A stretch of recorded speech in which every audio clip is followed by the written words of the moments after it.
Hello, team owners of the 16-team league, USFL 16-team league. This is highlights. They're going to be abbreviated. Lots going on the farm. You're going to hear cows mooing out there because I got some separated from their mamas, separated from their babies. So they're making a lot of racket. So here we go, man. Look, it was a great week of football, actually. I noticed that the team defenses are getting a little bit better. In the NFL, the defenses are catching up a little bit with the offenses. I can't imagine them all just being off kilter on offense only. I think the defenses are catching up with the offenses. I am going to make some tweaks next year on the individual defensive player, and I'll discuss that at a later time. Remember, the main league page before this weekend comes is going to have the top 8 board. It's going to have the teams. It's going to have actually the top 10 teams, but the top 8 board, and then you're going to have those that are in the running for the spoiler award category. Last 8 games of the season, depending on your record and standing and how many top 8 board teams you upset when they are in the top 8. It's not like in college football when they say you beat the number 8 team, but now they're out of the top 20, but back in week 2, you beat the number 8 team, but you're not really beating number 8 team. So, each week I keep up with who was in the top 8 board, and if you beat that team, of course, you get recorded on that. You could end up with 3 more wins the rest of the season and beat 2 teams in the top 8 board and knock them out. That's definitely going to qualify you high for the spoiler award category, which is first to draft. Here we go. We're going to start out with a couple Pacific games. The Arizona Wranglers and the Oakland Invaders. Jim Cox with the Invaders. He's new in there. He's not new to fantasy football. He's got a pretty good team. It's just they're behind the 8 ball. As he's inherited that team, Lone Britt left us.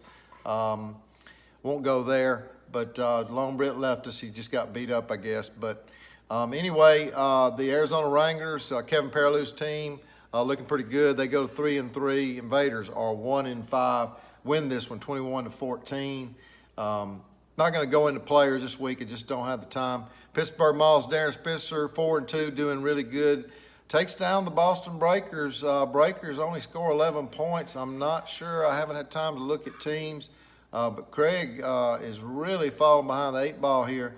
And I do think the Maulers are going to hold on pretty strong there toward the top. But, the Stars with Michael Summers and Jose now going to 3-3, scoring 29 points this week. That Atlantic Division is going to be pretty wide open. I haven't taken a look at Craig Christian's team, but I know Craig can play ball, and I know he's not going to quit. And so we'll see. We'll see what happens. You can come in second in your division somehow if you find your way into second, which puts the Boston Breakers only a couple of games back right now. But you find your way to come in second and somehow get lucky and make that top 8 board, you can end up facing your nemesis in the divisional final and take them down, depending on how you build your team and how you stay with it all season long. So anyway, with that said, the Breakers did lose. They go to 1-5. Maulers are 4-2. Another Atlantic Division game, Philadelphia Stars are taken down by the New Jersey Generals at home. New Jersey Generals were at home. Jose goes to 3-3. Team looks pretty good. 29 points scored there. Another Pacific battle as we get back on track, because all these were divisional games. Denver Gold and LA Express. LA Express take down the Gold pretty easily. Ron Freeman's team is definitely behind the 8 ball at this point at 1-5. The Express are 5-1 and leading in the Pacific Division. But as Al Briscoe said, he's going to have to watch his back with the Arizona Wranglers, Kevin Perillou's team for sure. And there we go for the Pacific Division. Southern battles, Tampa Bay Bandits and the Showboats. Close game, 27-26, almost 27-27 really. But Brian finds a way to win, goes to 3-3. Showboats, Jake Matthews suffers a painful loss. I know Jake is probably made him an extra drink over this one. But he loses to Tampa Bay Bandits. Fortunately, the Birmingham Stallions get beat this week. that gives everybody in the Southern Division a little bit of hope. The Birmingham Stallions looked unbeatable at 5-0. They went to 5-1. Jacksonville Bulls win that game. Steve Miller's team has made a comeback here in the middle of the season. But Steve Miller's team wins 25-23 over Birmingham Stallions, Chris Flame's team. And then in the Central Division, the Houston Gamblers prevail. Bill Kellick's team put up 28 points. Kenneth Beatty's team scores 22 points with Panthers. So the Gamblers win this game. They both are 3-3 now, Houston Gamblers and Michigan. And then the Outlaws take down the Chicago Blitz, who was really on a roll. Thomas's team 21-20 in a close game that went all the way. Ian Brown is on top in the Central Division. So here we go. We got Darren Spencer's Maulers at 4-2, Jose Plaza at 3-3, Michael Summers' Philadelphia Stars at 2-4, and Boston Craig at 1-5. There's 3 games separating there. Divisional games are now in full force. I think there'll be another week or so, maybe or 2, where you don't play division games, but you're there now, and at the end of the season, the last 3 or 4 games, everybody plays divisional games.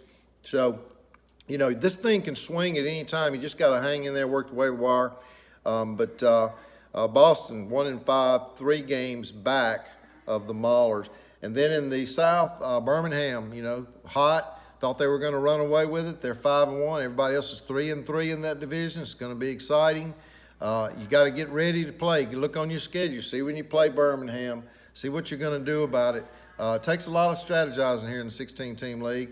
And then El Briscoe's Express are 5-1.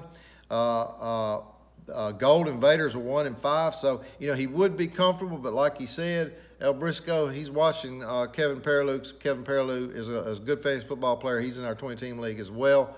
Has won his division every time except the last year and there. And so that is a division to watch. Gold Invaders, I don't think they're going to catch up. But you never know. They're 4 games back with what we got, I think, about 7 games to go. So odds are definitely against them. But, again, 16-team league, top tier, second tier bracket, a team that can finish 12th, 13th, or 14th, even 16th, can go into the playoffs and find their way, winning the first 2 playoff rounds and playing one of those top 8 board teams that lose the first 2 rounds. So something I always play for. Central Division, Oklahoma Outlaws 5-1, Blitz 3-3, Gamblers 3-3, Panthers 3-3. Same situation here as in the Southern League. Yeah, 2 games up. Ian's 2 games up, and but he can't sit on his hands. That's for darn sure. Not with the Blitz, the Gamblers, and Panthers, all viable teams there to take command. So, look, everybody have a great week. Line them up, work the waiver wire. No one quit. I'm watching you, and thank God for all of you being here.